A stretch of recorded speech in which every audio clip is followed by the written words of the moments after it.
जी नाज़रीन, ही breaking news आहे जेका अवां ताईं शेयर कयूं पिया। बेनज़ीर इनकम सपोर्ट जी किस्तनि ते हिकु भेरो ॿीहर डिवाइस माफ़िया सरगर्म। हर मज़लूम ग़रीब औरत खां 1000 खां 2000 रुपया कटिजण लॻा। इन हवाले सां लाइन ते मौजूद आहे हैदराबाद मां फयाज़ बलोच। जी फयाज़, कहिड़ा तफ़सील आहिनि, आगाह कजो।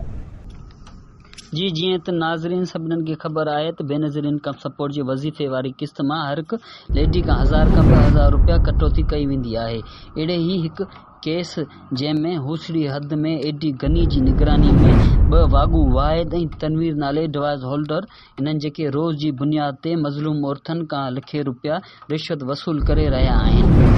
अवाम पर ज़ोल अपील गवर्नमेंट का मुतालबो कयो आहे त इन्हनि ज़ालिमनि खे अरेस्ट करे मज़लूम औरतुनि सां इंसाफ़ कयो वञे ताकि जीअं त इंसाफ़ जी बहितरी थी सघे। ठीकु आहे फयाज़, तफ़सील ॾियण लाइ महिरबानी।